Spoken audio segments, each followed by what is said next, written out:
Hey, I'm Nicholas Prom, I'm Chase. and this is Posers Must Die, our latest adventures in the exciting and kick-ass world of heavy metal. And if you can tell, my enthusiasm levels are at the greatest heights we've ever achieved. But yeah, Oh, calm down. yeah, I know. Hey, so before we get into our reviews for this episode, let's talk for a minute about a couple of exciting and kick-ass shows you slash and I one I went by myself and one that you came along with. Shows we went to. Let me just pull up the ye old flyers for those. Let's see, so first up, the other night, what day was that? It was the 11th of February. I saw Eggs Hoarder and Louis Seidel at Dante's here in Portland. Uh, so I worked that day and got home, needed a rest, so I actually showed up late. I missed all the openers, but and Louis Seidel had actually started already when I got there. Phobia had to cancel. They had Oh, their car broke down or some shit like that. So I mean, I honestly did not care at all about seeing them. I was so ambivalent about that. But Louis Seidel, great, and an incredible surprise for me in that Rocky George is playing with them now, and I did not know that because the previous time I saw them, he was not. Rocky George, of course, the original, amazing guitarist from Suicidal Tendencies. Louis Seidel is now four-fifths of the original Suicidal lineup. Um, Only thing different is the vocalist, who does a fine Mike Muir impression. Let me tell you, and they were great. And I got to meet Rocky, who was very nice. So that was very cool. And Exhorter also played, and they were cool as well. Pat O'Brien, formerly of Cannibal Corpse, plays guitar with them now, so that's cool. It's funny because yeah. Alex Webster lives in Aloha. You're not supposed to know that, but it's the truth. Aloha, Oregon. Anyway, Does he really? Oh, yep, wow. Okay. yeah, whatever. Cat's out of the bag now. Who cares? But I mean, um, yes. So that was cool. That was a fun time. And then the following evening, you and I were both in attendance at Coroner. Coroner played at the Hawthorne on February 12th with Yep. Heathen, who were awesome, and local death metalers Petrification opened the show. Chase, let's get some of your thoughts on that show that we went attended. Pretty good show. I had a bit of fun. I tried to stay out of the pit, feeling old, feeling a little dusty. But yeah, the opening act I actually enjoyed quite a bit. They didn't get a whole lot of crowd response, but towards the end they got a lot of heads moving, and Sure. I was happy to see that.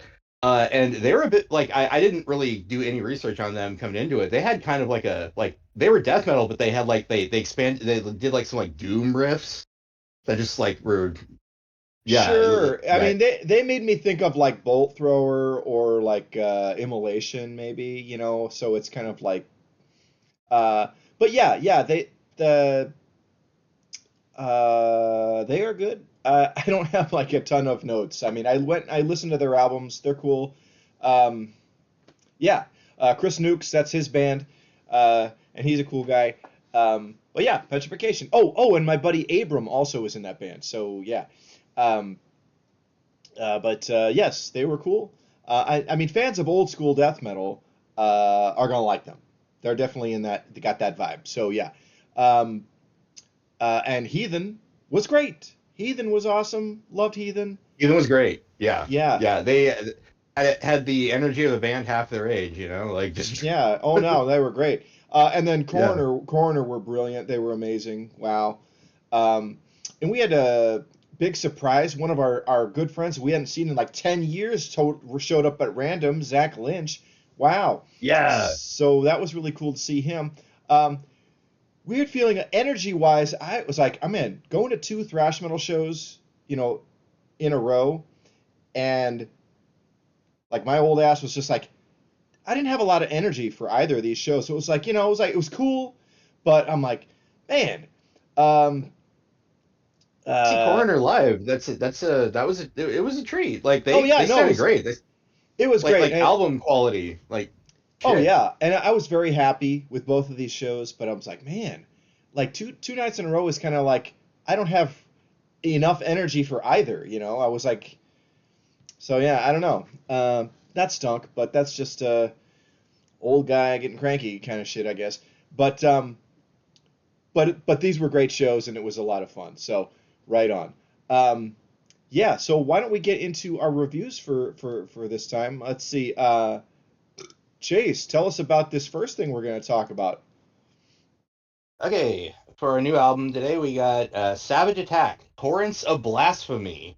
This EP was released independently on February 11th. And the attack just keeps getting more and more savage. What is going on? We had a bit of a tone shift. Oh The yeah. little one, Oh, though. okay. So yeah, we're both wearing our Savage Attack shirts. We reviewed them previously from their when their last EP, Terrify the Right? Living came out, and like that. I mean, clearly we like these guys. Um, Having liked all of their previous material, okay, they had like a demo, a couple EPs, okay, and here's the third EP. Um, they got a full length, but it's 23 minutes. I'm sorry, that's an EP. Uh, but uh, but Yeah. anyway, I can't remember if this is the third or fourth one. Sorry, but okay, we really liked their previous material, which was sort of like horror themed, kind of leaning on crossover. So maybe like kind of like Yeah. the Accused, maybe or something in that vein, right? All of a Good sudden, call. there is Yeah. okay, great stuff. Okay, this release, huge tonal and qualitative leap. Okay, because they go from again being kind of like say the Accused or something to like being like Sarcophago. Like it's Yes. Yes. this is like total like this is like total Speed and Spikes like blackened thrash like the best of South America, the best of the Swedish like black speed metal bands kind of shit. Yes. Like whoa, like how they like oh they decided to be Niflheim instead. Okay, um, but dude, this is rad. This is so ripping, and I hope that they carry on in this direction because this is great. Really like this a lot. Chase, some thoughts, please. You pretty much stole my thoughts just then. But no, I love this new direction. It's not hyper new. Like it actually felt like if they were going to keep changing, this is where they were going to end up. It does feel natural, Yeah. but still kind of surprising. I don't really know how to put it. But yeah, just speedy and grimy and dirty and just like evil, but fun. Yeah, I mean, it's just made me think of like the early Sodom shit, and like you know, bands like in I think what is it like stuff like Gehenna or uh, Diafago or something. Just like wow, okay, wow, again a big shift, but I'm here for it. I really like this sound. So big horns up Can't for wait to see this. what's next. Yeah, Right? Oh my yeah. gosh, I want 45 minutes of this. You know what I mean? I want a half an hour record of this. But yeah, all three of these songs are really ripping. Really like it. They did put out Blasphemous Sacrifice as kind of a pre-release single, right? Um, but the other two tracks, Satanislet and Passion of the Antichrist. Okay, we've got a theme going here. Um, Yes. and I'm here for it. I really like this, man.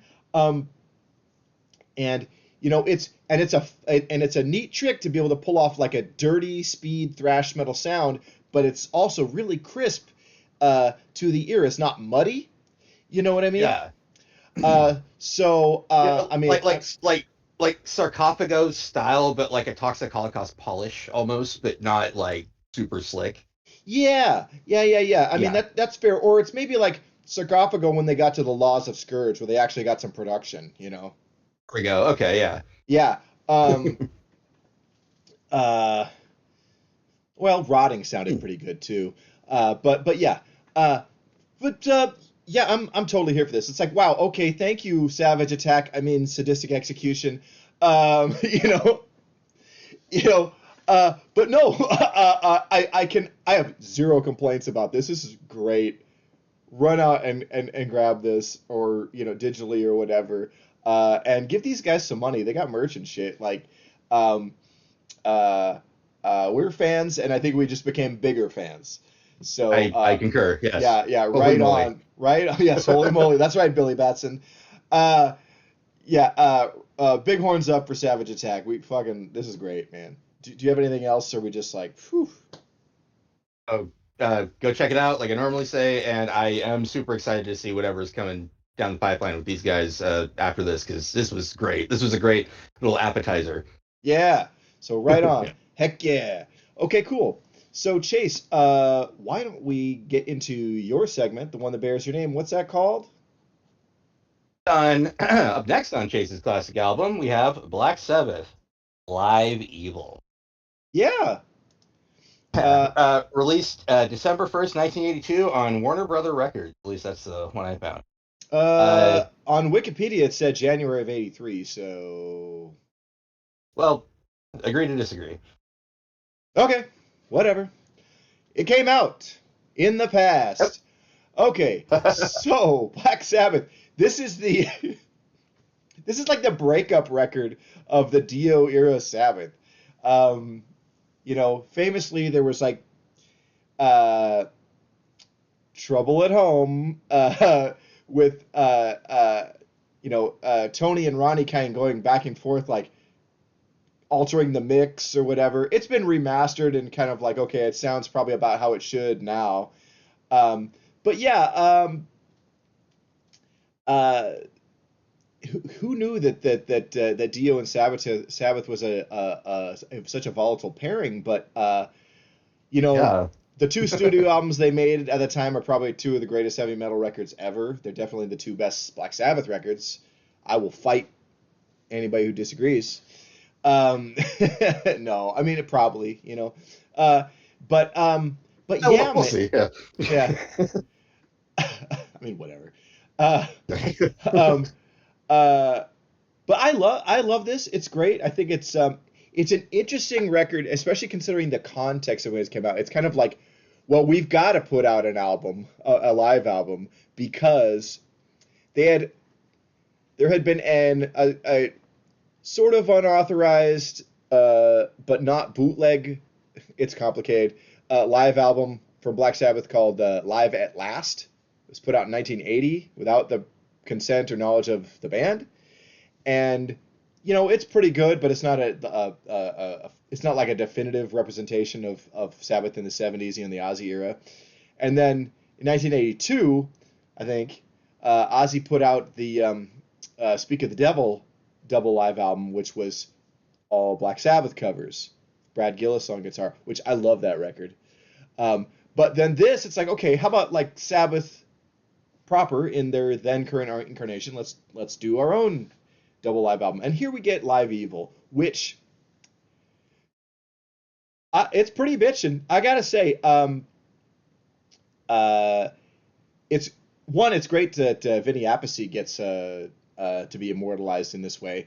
Um, Oh yeah. Yeah. he was great on drums, and then it's interesting. It's a 50-50 split between Ozzy era songs and Dio era songs on the record. And of course, Dio is just knocking it out of the park on his own material and doing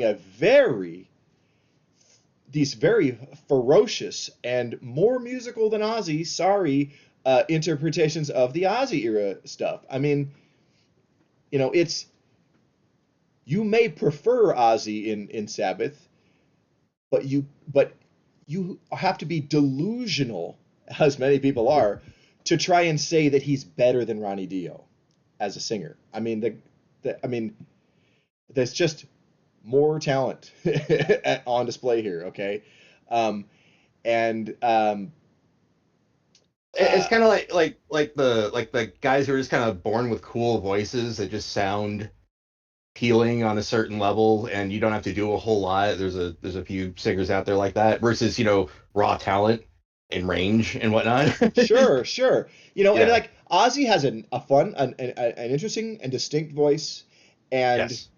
and a unique approach that's very, it's untrained, but it worked. And like I like Ozzy, don't get me wrong, okay? But Love Ozzy. Yeah. yeah, but there is a world of difference in but between the two voices. And Well, and the Ronnie, thing is, would you rather have heard Dio try to sound like Ozzy during this, or would you rather he just makes it his own like he did and it fucking ruled?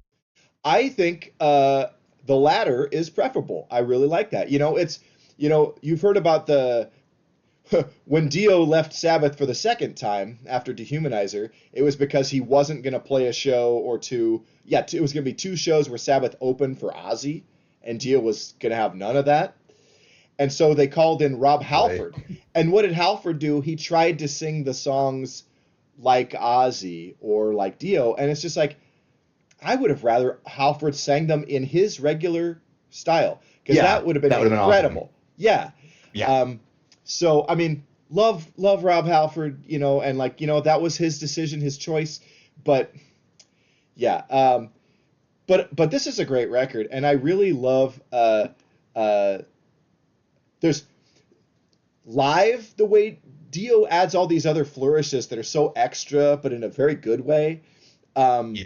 and it's wonderful. I mean, and yeah, and I may have said it before, but like his the way he takes on the earlier Sabbath material is just ferocious, you know, and uh, and I really like that approach. It would have been interesting if Sabbath had done what Van Halen did when they hired Sammy Hagar. They're like, nope, we're not playing any of the Dave stuff. And then they kind of, and on that first tour, I think they kind of filled out the set list with a couple of Hagar classics. Yeah. Um, uh, it would have been very interesting if this was an all Dio stuff uh, live LP. Um, I wouldn't be mad at it. I'll say that. Um, and I love what we got, but that would have been cool. yeah, and Yeah. again, maybe playing a couple of Rainbow tracks would have made it amazing. We know Ronnie Yeah. Dio can play Blackmore material. He played Smoke on the Water live when Ian Gillan was in the band later.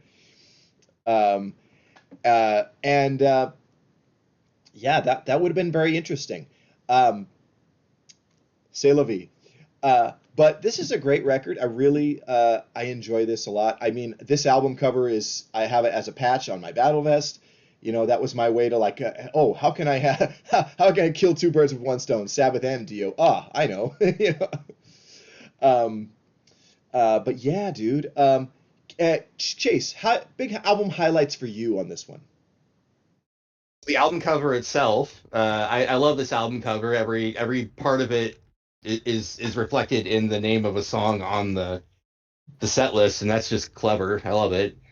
I like it, and it's a And beautiful cover. yeah, Beautiful yeah. painted cover. Oh my God. But past that, I'm gonna start by saying I actually love Vinny's solo at the end of War Pigs. Yeah. Oh, Vinny Uh, Appice's. Yeah, yeah, uh, yeah. yeah, big time. Oh, yeah. I the first time I heard this album, I went back and I listened to it over and over again, and I was like, wait, this is the guy. This isn't Neil Peart. No, I'm kidding. I was a Right. dumb kid. Yeah. Um, but no, other than that, yeah. Heaven and Hell, Children of the Grave, and sorry, Children of the Sea, and Iron Man. Yeah. Yeah. Yeah, Uh, and Iron Man's easily one of like the top three best heavy metal songs ever written, and this is one of my favorite renditions of it, it's like pretty full great. on. It's pretty great. Yeah, Have uh have you ever heard Cross Purposes live, the live album they did with Tony Martin? Oh, that's yeah. I need to. Yes. you should. It's not on streaming, but I think it's on YouTube, and also so is the I, concert film. Yeah. Um, but yeah,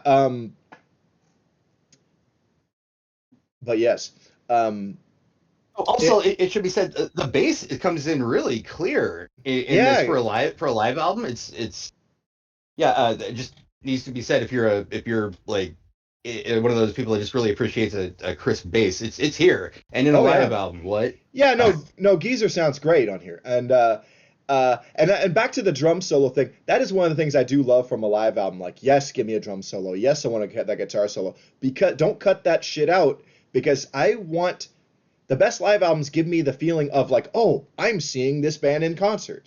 So Yes. like, give me Deep Purple live in Japan. Give me Rainbow live on stage. Give me uh, Strangers of the Night, UFO. Give me Sabbath live Evil. Like these are great records, and yeah, um, and I just love that. I love a double live album so much. Um, but yeah, this is terrific. I like it a lot. I'm trying to think like uh, it's interesting.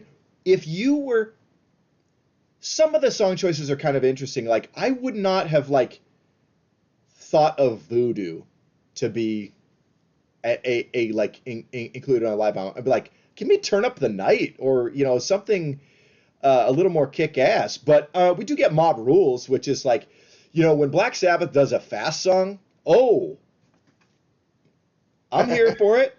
You know, uh, Yeah. and of course, Neon Nights is just one of the best Black Sabbath songs, and I I tell you that is a deceptively hard song to sing.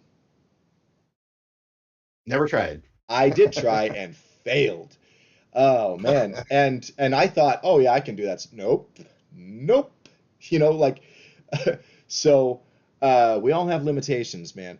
But like I can't get all of it. There are certain spots like, yeah. Anyway, yeah. Um, but I love the sign of the Southern Cross. That's like a great like. They're still doing doom metal in the Dio era. Okay.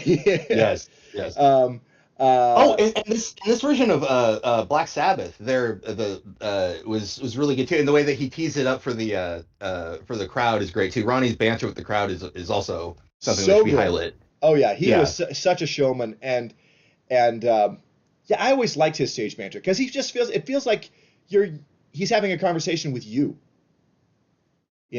There's a ten yeah. thousand people in the arena or whatever, and Ronnie Dio is looking you straight in the eye and talking to you. That's what it feels like when he's talking on stage, and that is so rad. And I love that is felt and through this album. Um, Yeah. yeah, I don't know how much more I've really got to say. This is a great record. I'm glad you asked to talk about it. Um, It was it came up in the rotation. I was like, oh, okay, yeah, sure. And I put it on, and I normally have like a comic with me or whatever. Nope, no comics, no video games, just me and the boys yeah, jamming out with 10,000 people. yeah, And yeah, yeah. that's how this album kind of it demands your attention. It Yeah, really does. yeah. It's funny. Just the other day, I was at the laundromat, and I was listening to this, and I just finally started reading the original Conan stories, and so I'm like reading like the thing in the crypt or whatever while this is playing. I'm like, yeah, that is a vibe. That's really cool. Yes. So that was cool. But yeah, dude, Sabbath Live Evil, love it. This is the my favorite version of this band, and it how can I not love this record? It's really cool. Go out and listen to it, folks. Yeah. He Chase, said, yeah. yeah. Chase? Do you have anything else on this one, man? Uh, no, it's live Sabbath with Dio at the helm. It's every bit of awesome as you think it is. Yay, you're correct. Okay. Um, well, all right. Well, I guess then we'll just get into our concert calendar. Boy, do we have some stuff coming up. Let's Look see. at Beginning with February 21st at the High Watermark, Silver Talon are kicking off their latest tour. They're going through the Southwest and doing several dates in Texas. Um, Starcourt and the Intimidator will be opening at least on this gig. I can't remember. I don't know if that's the whole tour or anything, but yeah. Let's see.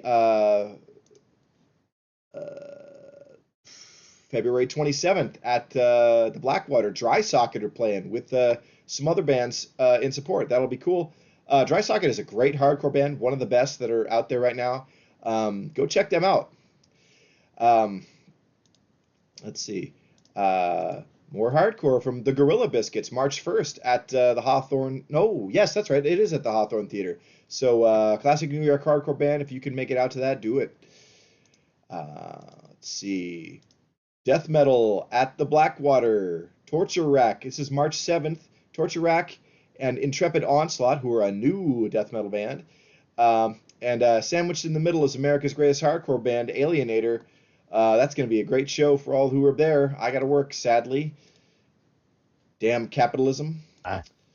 But let's see. March 8th, venue still TBA, but going to be a double dose of speed metal in the form of Solicitor and Trencher. Wherever the show ends up being, I am going to be there. Gotta be. I think it's a Sunday night too. So, but I'm like, I don't care how tired I am from work. I will be there. Solicitor rules.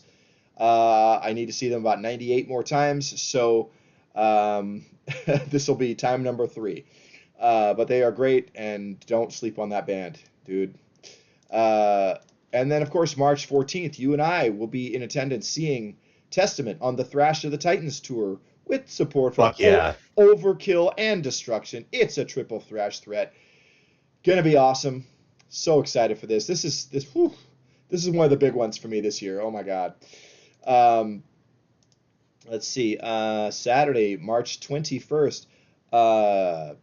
Here's a show at the High Watermark. Ursa Wrath. Technical Thrashers. If Coroner did not satisfy you enough, here's some more of Technical Thrash. And Nerve Damage, who are like kind of a crossover band. They're very cool hardcore punk. Let's see. Thrash Course and Chronic Illness, who are death metal, will also be on the bill. That is a show you can attend. Let's see.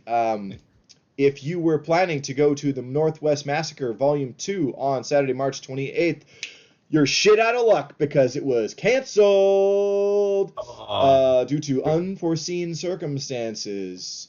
More news to follow, I guess, but Dakota Ray, who is the promoter, I guess he's having some trouble. Unspecified. Perhaps this will be rescheduled for midsummer. Stay tuned. But damn, that sucks. But this doesn't suck. A little bit, yeah. March 29th, I believe, at the Star Theater, we'll be seeing British thrash metal legends Onslaught alongside U.S. power metal legends Warlord and support on all dates from Haunter, who are like a dungeon synth crusty thrash thing. Very cool, like D-beat punk dungeon synth shit. It's neat. Intrigued, just like full on. Wow. Yeah, I saw them. They are really cool, and I'm looking forward to see them again. So this is going to be excellent. And then just a couple days later, I'm glad there's a couple days in between because holy crap, we are going to be seeing Raven March 31st at Dante's. Gonna be rad and a half. Man. Fuck, dude. God. I've been to Dante's in a while. Dude, I was at Dante's for the first time in many years the other day. I forgot how small that place is. I remember it being bigger, which is weird. Yeah.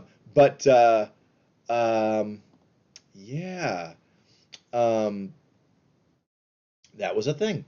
Yes, there will be that. On someday, my birthday. That's the day. April 7th, Terena and Peace of Mind will be at the High Limit Room. It is a hardcore show. Go to that. See some hardcore. What else? Let's see.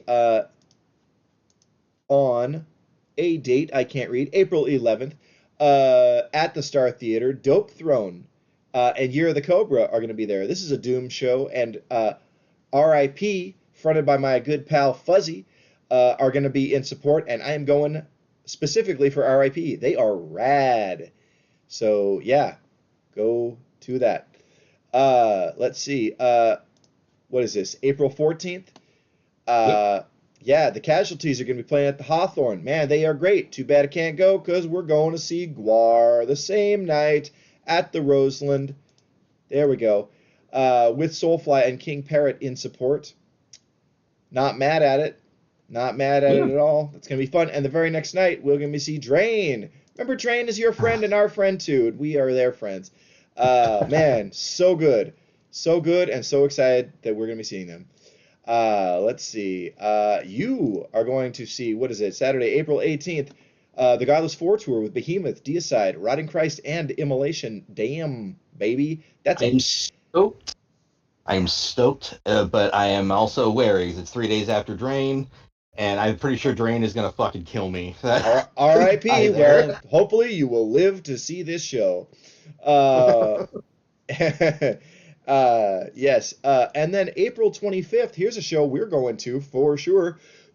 Insecticide, classic 80s metal thrash metalers, will be at the Blackwater with support from Pilau, who are an excellent crossover thrash band, Blade, our local speed metal heroes, and Betrayer, who are very good hardcore.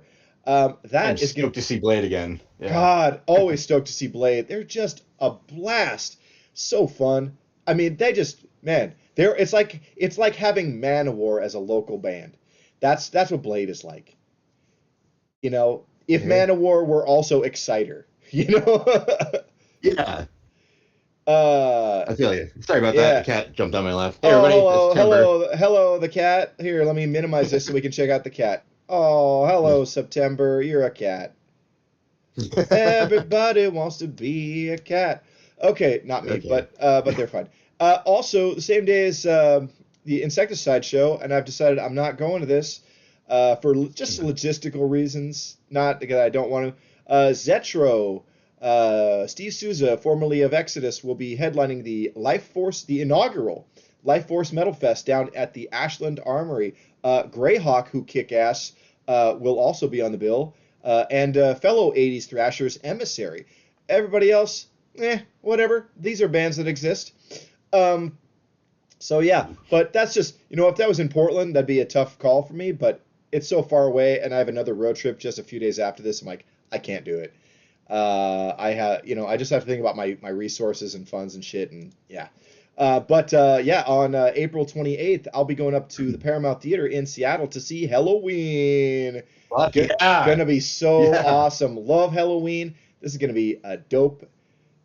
I'm so excited. So great. Gonna be awesome.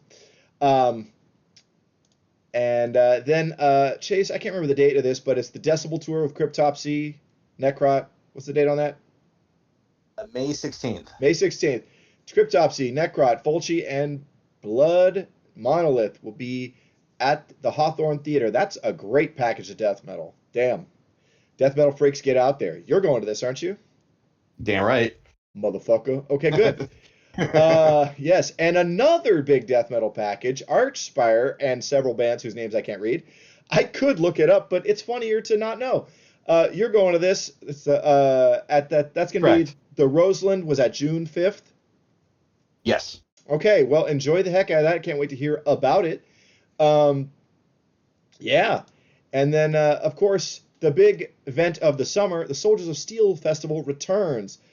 The first wave of announcements has been made. There's one or two more big announcements that are going to be made. So, like, bunch of bands still to come. But Sanctuary will be playing, Sacred Blade, The Accused, AD, Bloodstar, Skeletor, and Tower Hill. These are all incredible bands. Um, and it's like, wow, 50-50 80s and 80s bands and, like classic metal revival bands. So, like, that rules. Um, don't hate it. Don't hate it at all. Um, yeah, so that's our show for tonight, folks. Chase, get on with the sign off, if and you would. I don't know what I'm saying. Thanks for watching. Like, comment, subscribe, and remember, if a stranger sees you, don't look in his eyes. Voodoo. Okay. All right. Thanks, everybody. Good night.